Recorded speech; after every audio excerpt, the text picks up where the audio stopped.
What's up, Iron investors? Welcome back to another episode ICN Talks, the podcast where we aim to interview C-level executives, founders, real builders in the space in our industry, in the blockchain and cryptocurrencies. The most important things, guys, in the industry, it's one of the market is payments. We receive a lot of messages from you guys asking for some investors, some projects from payments, because obviously it's a huge one and important. In today's conversation, we brought to you Phillip Lord, Good to meet. founder of Oobit.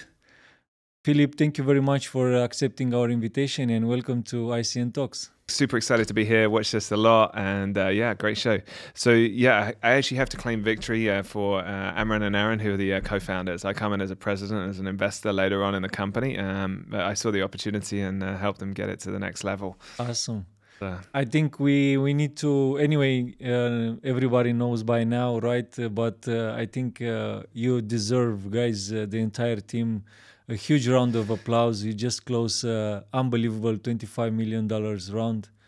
How is it? Yeah, it feels good. I mean, it's been an exciting weekend. We had Satoshi Roundtable, and that's like the 500 leaders from all of the industry, and sort of. I knew the announcement was coming out on Monday, so we announced it at 5 p.m. on Monday, and I did get a little bit drunk that night afterwards. So good time to celebrate. And with all the sort of industry leaders. It was a grind raising $25. Last year was a horrible year for fundraising. Obviously, in the past 8 weeks, the market's changed. We're back. Interest rates are going lower. Halving's happening. Bitcoin's up. ETFs approved. So, but I would say it's an overnight success of fundraising in 11 months. So, founders out there, you just keep pushing and pushing and pushing. Never give up. If you've got a company where you're solving a big problem and you're on a mission. You have to take just a little bit of mercenary and keep selling. We go to that in a bit in more details. I want to ask you first, why did you choose to come and build here in Dubai? And at the end, why payments? Why not metaverse, for example, or whatever other market? Yeah, look, my background is 20 years investment banking. So I come from the TradFi world, another one of those old guys coming to the TradFi world, from the TradFi world. But, I got into crypto in 17 and, played around with it and made some good investments, made some bad investments. My wife was heavily involved in the ecosystem for the past 5 years and built a great business there. So basically when SBF happened, I actually come in and I was like, you know what? Like, I think I'm going to go all in. So I bought a stake in Oobit and become president of the company then.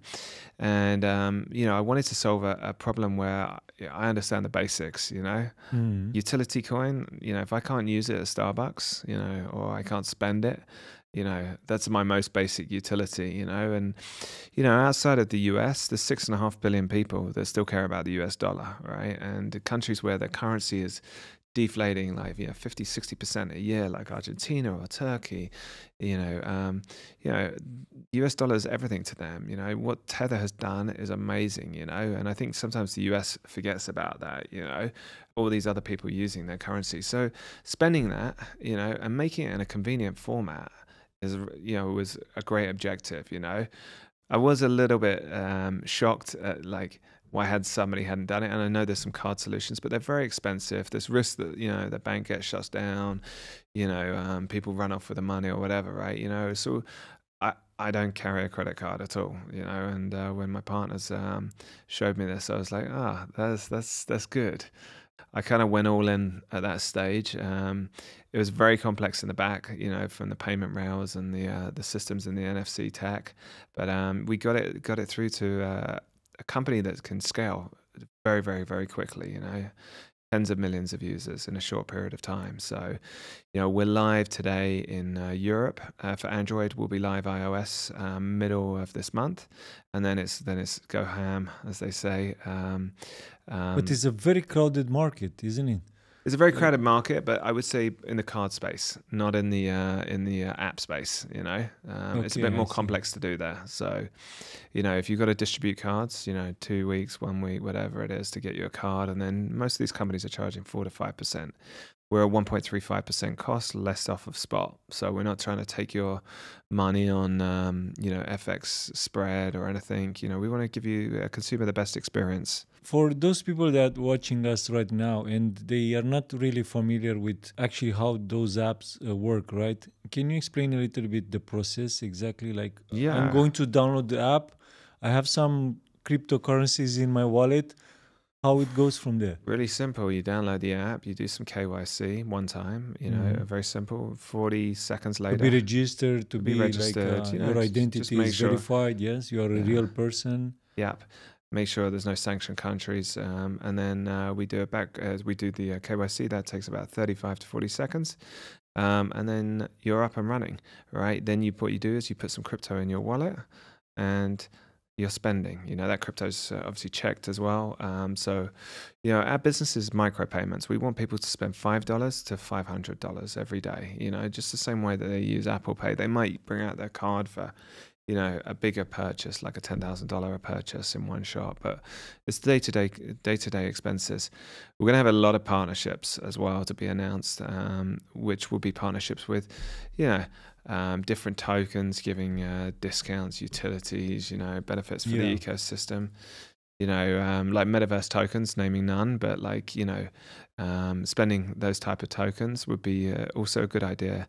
Also, meme coins. I think, meme coins are massive user acquisition tools for exchanges, right? Why can't I spend Dogecoin? Why can't I spend it? And the current environment right now is, somebody will create a card, they'll charge 4.5% or whatever every time you do a transaction. It just doesn't make sense, right? Or you've got to transfer you got to transfer it back to Tether, you got to then transfer it back out, We wanted it simple.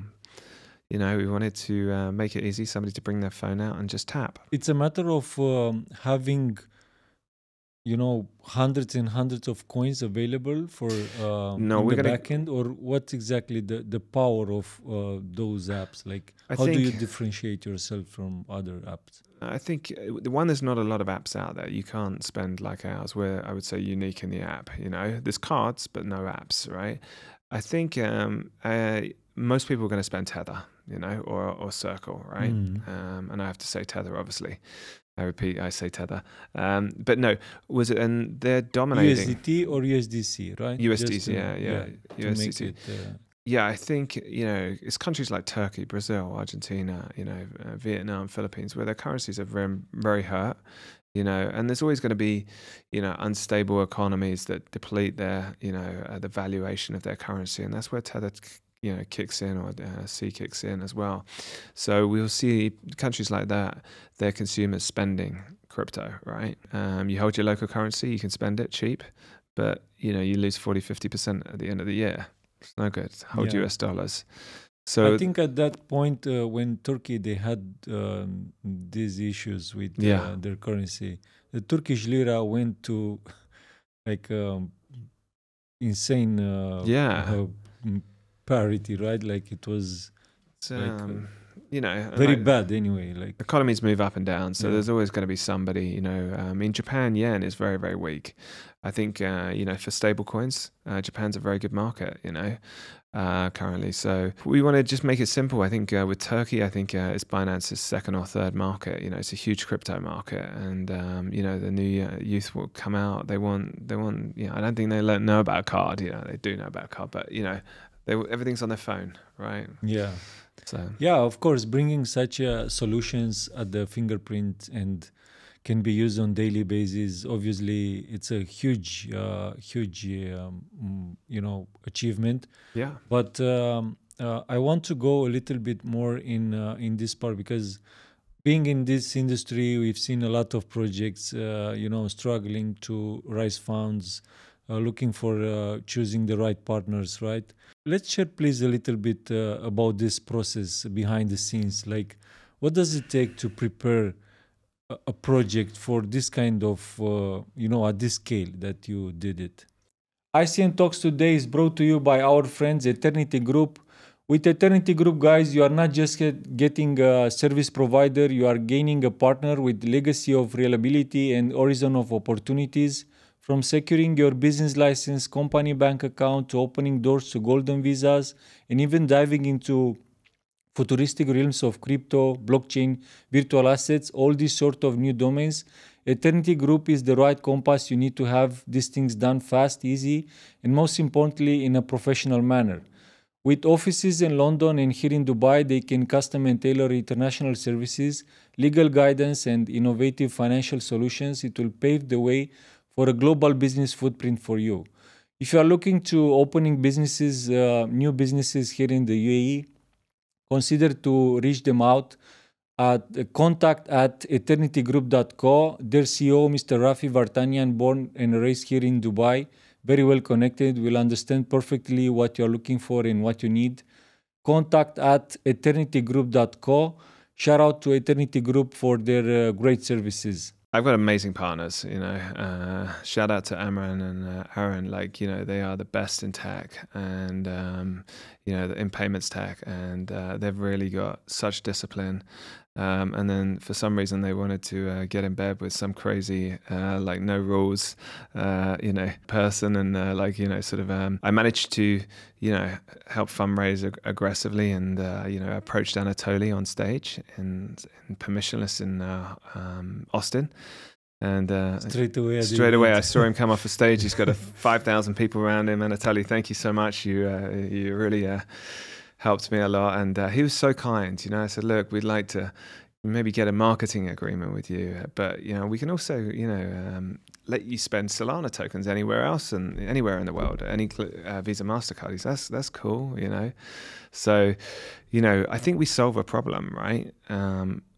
And scale quickly, so basically I think just to stay step by step with the process, to make it clear for everyone. So first of all, it's a matter of being expert in your field, right? As you mentioned, your partners are killers in the solve an amazing tech problem. Like they literally understand exactly what they are doing, right? We're very organized in the background. Yes. Having good data rooms is key. A great management, structuring every single task, the operational part, everything in point. This one comes again big by a strong team behind, right?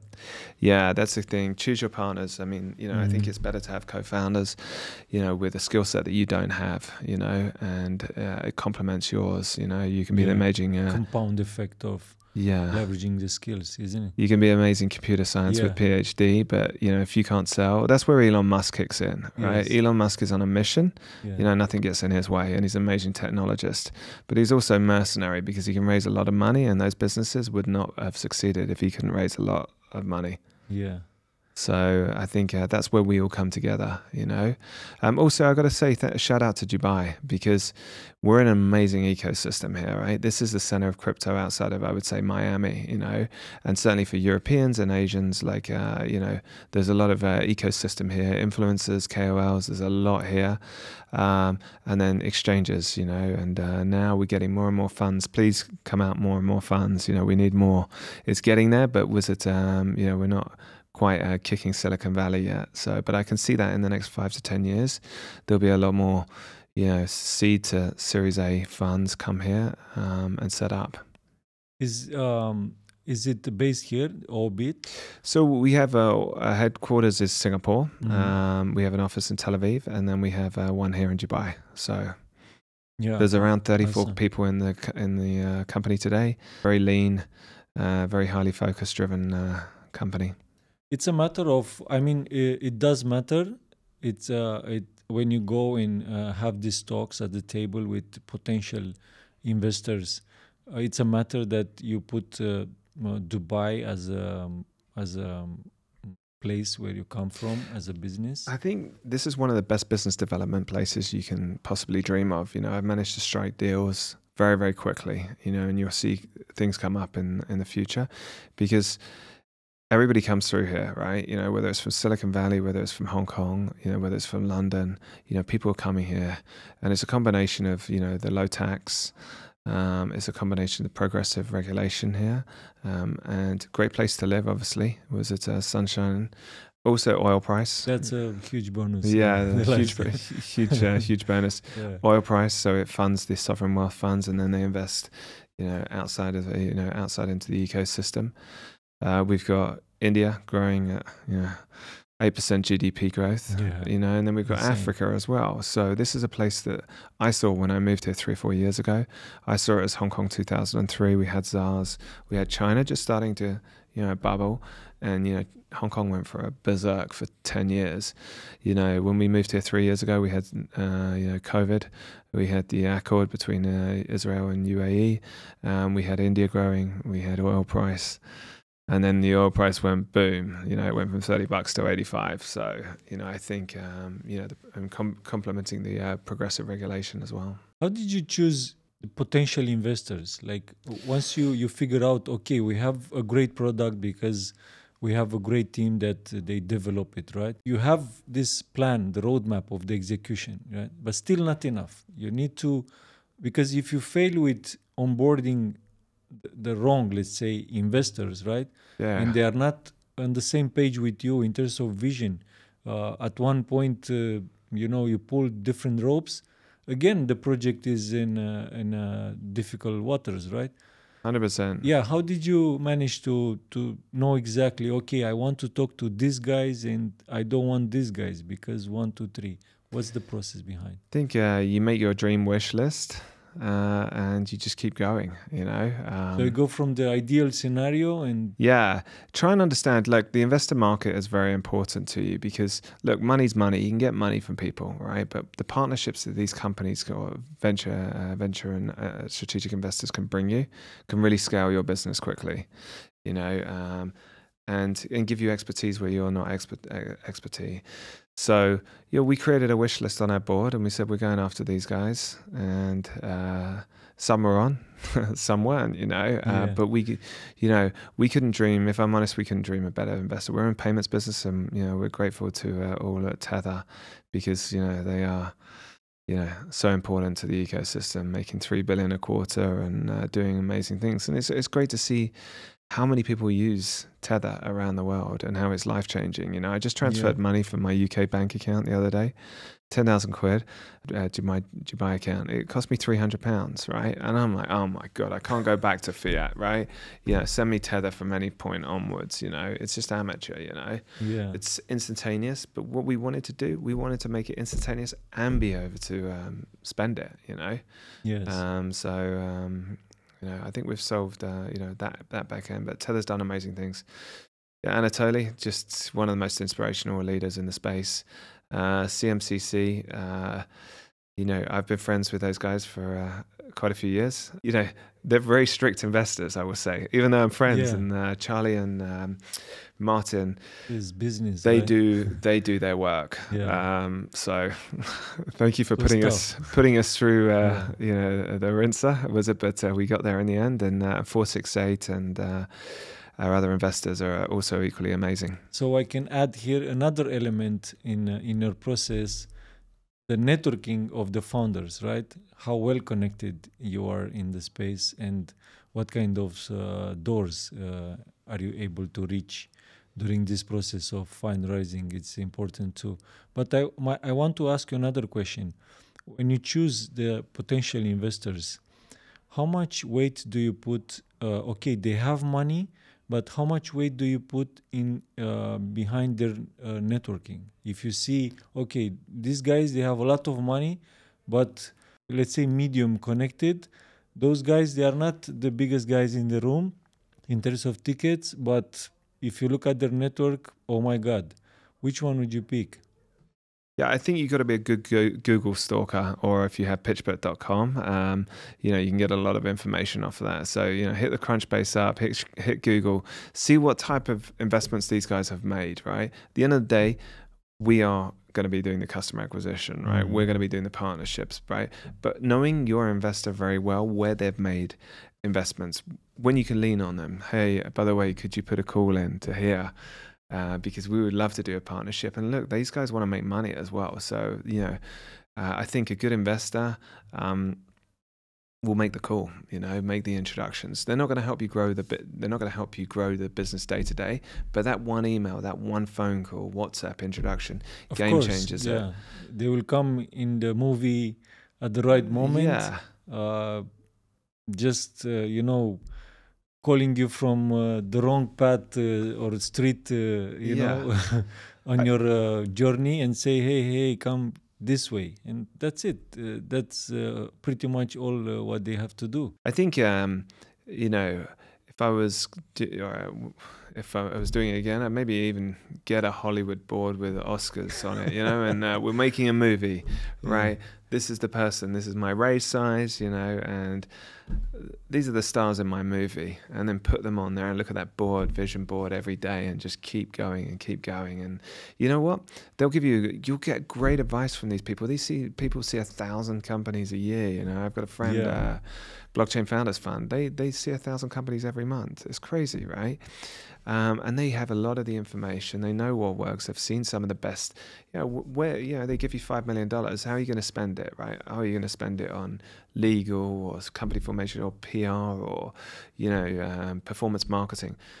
Some of the VCs are far better qualified than a CMO, right? You know how to skinny that cost base up. And I'm always inspired by Chamath, one of the early first Facebook employees and VCs now. You know, he's like, I was giving out $50 million checks, 3-4 years ago. With AI, it's completely disrupted everything. So I'm giving out a $2 to $5 million round now, because these companies that were spending $50 million on this A or B or C rounds or whatever, I can skinny them up and with using artificial intelligence and cut their costs down a lot. So I want to get a bigger slug of a company, and so I think great advice that they can give you, because they look at all the cost bases and see where we can they're like giving us introductions to these people to save their money. Numbers very well. Yeah, that's it. So we reach a point where building the team, choosing the right partner, try to be somehow, what your partner does, you have to be complementary, right? Like almost the opposite complementary. Okay, but and then have the proper execution, know your numbers, know your product, communicate it very well, choose the right partners, and try to be as short as possible in terms of efficiency. Like as you mentioned, you just went there up to the stage and elevator pitch, right? 30 seconds. Always be closing. You were so sharp, right? You told him exactly in 10 words the entire business. Yeah, you don't need to fluff around. If you can't get it out, like I like 3 words. Yeah. So sometimes it doesn't always suit, especially with crypto. There's a lot of EVM cross-chain and right, DeFi, and I'm like, oh, my head's spinning. I mean, imagine another scenario where you go up to the stage and you say, and start talking around the topic, and at one point you'll go like, okay, thank you very much, or something, if you have this kind of communication, right? Yeah. The other thing, I mean, like, keep it simple, stupid. That's what Warren Buffett says, right? On ideas. I think one other thing is be relentless, right? If you think you've got a great product and you're solving a good problem in the market, keep going, keep driving that, aggression forward to get the investors. I was at Satoshi Roundtable just the past weekend. Event, amazing, the best event. Roger Ver, a friend of mine, was at. He inspired me to get into crypto in 2017, right? And, I saw him on stage. I was like, what the hell is going on in this crypto industry? It's crazy. I come from TradFi. Saw him on stage. I took a photo of us, and followed his journey. He wouldn't have followed mine because I was playing in TradFi as well until 2 years ago. But basically kept up with him, what he was doing, and, and then pinged him and said, like, look, we'd really, really, really love to show you this. And then I saw him at Satoshi Roundtable. So I went straight up to him this weekend and said, hey, Roger, look, I've added Bitcoin Cash. It took me 15 seconds. I'd love to just buy you a beer. Can I buy you a beer, please? Yeah. He's like, I'm not going to buy you. Don't buy me a beer. He goes, you buy me a beer with Bitcoin Cash, and I'm going to make a video with it as well. And so we posted out the video. And I find him one of the most inspiring people in crypto. So big shout out to Roger Ver. Thank you. Yeah. What is that feeling when you wake up next day? When you're funded? Like, well-founded, Ah, 25 yeah. mil, day one. You woke up and what was the self-conversation? No, you feel good, but like now it's, you know, we want to get tens of millions of users now, right? Yeah, with as aggressive as the day before, you know. There's no, we're lean, mean, and hungry, right? This is not, you know, funding isn't one game, right? Tens of millions of users, and make it easy for people to spend money. That's it. That's our that's our objective. So I feel sort of more angrily aggressive in the past 2 days. It's a huge responsibility as well, right? I mean, when you build products at this scale, and you get this level of trust from big boys, right? As I say, Then the real work starts. yeah, that's it, you know. And I have to say, Amran and Aaron, the best. They run such a tight ship, so you know. What's the in a very short term and medium term the vision of Oobit? Yeah, so we're in Europe now. We're launching iOS, 10 days or so. Android's live now. We want to get as many users in Europe as possible, and then we're going to be hitting basically anywhere with, you know, a poor currency. So Brazil, Argentina, you know, Turkey, Vietnam, etc. You know, and that map might change. I don't think our product suits the US market and the UK market as much. You know, even European market, right? So we're going to be hitting the LATAM market hard. That's going to be a heavy focus for us. But user acquisition, that's, I would say, 3 to 6 months. Our vision as well is basically we want to be a B2C and a B2B solution. So we would like to integrate into Trust. We'd like to integrate into MetaMask, any big wallet solutions. And that is a shout out if you're listening, MetaMask and Trust. We want to be in your wallet as a payment solution. Yes. Because if you can't spend this stuff, like, it's useless, you know. It's just an investment tool, you know. So we'd like to make it really easy for the whole world to spend crypto via our solution. We don't need to have a brand on it, but you know, we'd like to be in all the big wallets, like a white label. Yeah, to be determined, but like, you know, what the on-ramp credit cards like Simplex and MoonPay do, we'd like to be that for the off-ramp solution. In terms of numbers, where will be your ideal scenario in the next 5 years? In terms of users? No, in terms of numbers, like in terms of revenue. You know, it's probably something I probably don't want to lean into, but like, I think, you know, we're going for tens of millions of users, and, you know, we're charging 1.35%, you know, so. In fact, the question in the back end is, you will be sharing, how do you see actually the market in the next 5 years? Yeah, look, I think that can scale. I mean, like, you know, smartphone adoption in emerging markets is huge, right? You know, unfortunately, you know, a lot of countries have, you know, sort of corruption and poor currencies, right? So, you know, having stable coins, you know, that hold their value makes a lot more sense, you know. One of the inhibitors for us is the NFC. We need, you know, to be able to tap it, you know, with a credit card. Obviously, you can put it in. Like India, they're updating their iOS on, I think it's mid-June, when the next updates come out for Apple. Right now, there's very limited NFC credit card machines. So, you know, I can pay at luxury hotels in India, but, you know, we need the update to go through, and then we'll go after India. India's a great market, as we know, for crypto. I think it's one of the largest market for crypto. $1 billion plus people waiting for you there. Yeah. So obviously huge. I mean, they've got amazing payment technology systems. My wife gives a lot of money to this girls in the slum, and we go and visit. And like last time we were there, you know, we bought candy floss off a street seller for the girls on GPay, and it was instantaneous. You know, I give them 5 rupees. Another one of my friends, actually, he's based here in Dubai, and you should definitely interview him, actually. He's a bit shy, but former head of SoftBank Europe, and he's creating a stable coin that I think is incredible. And it's a stable coin in the sense of it's pegged against the AED, but it's for remittances. So if you're an Indian here in Dubai and you want to send money home, it's probably going to charge you about 5%. He's paying, he's giving you 2% above interbank, so he's saving you 7%, and the transfer is 10 seconds. So I think that's, you know, this is where crypto disrupts. Yeah, actually, my question, it was in the back end.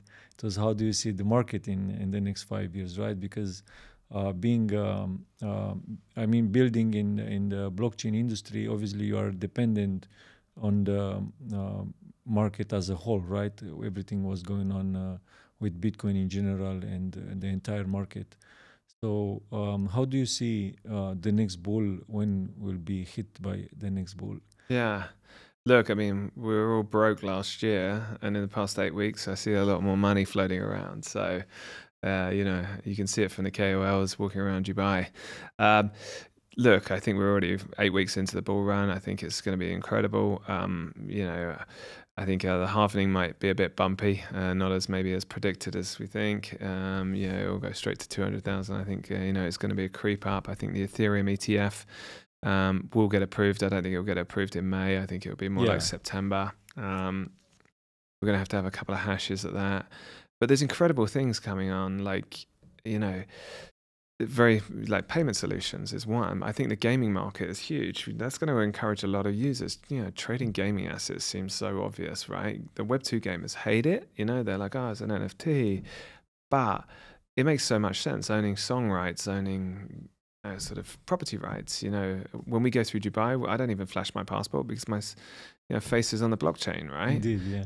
We don't need to make it complex for the consumer, and I think we've been very complex. But look, that's the first reiteration. Interest rates going down as well. We're at the type of markets where we see quarter half a point. That's going to create the macro environment to pop again, and then everybody starts speculating on the small to mid cap stocks and then crypto as well. So I think that's very positive for the markets. I think in an election year, stocks tend not to go down.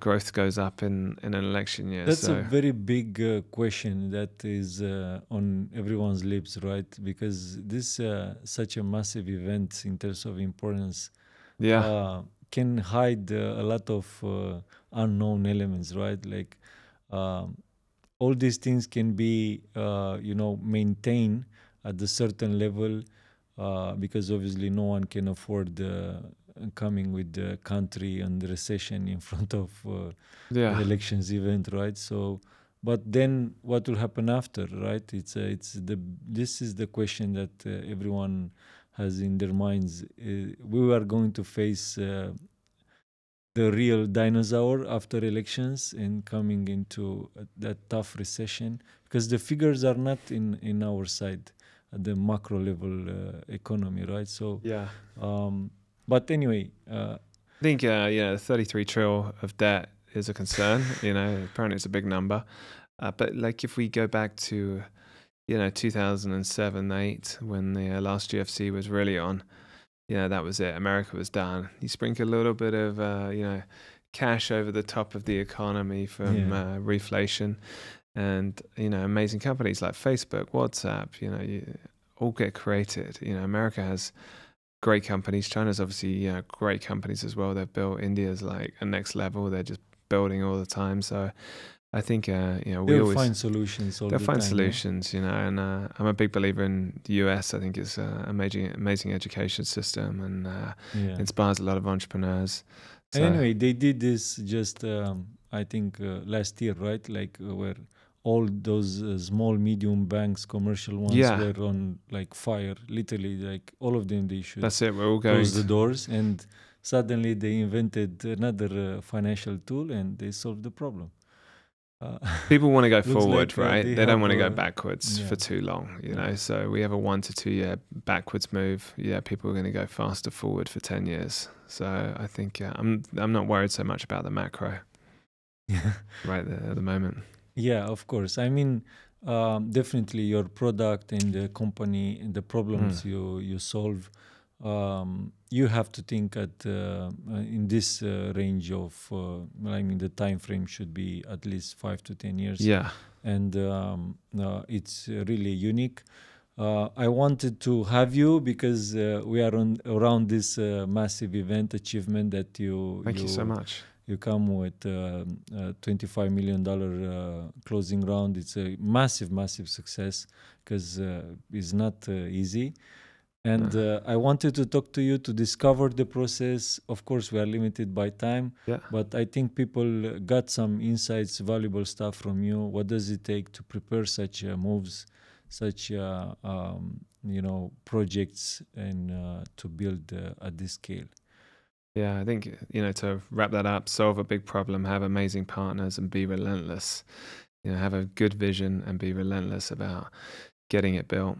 Awesome. Where they can find you, Phil? In Dubai. I'm on LinkedIn, I'm on Twitter.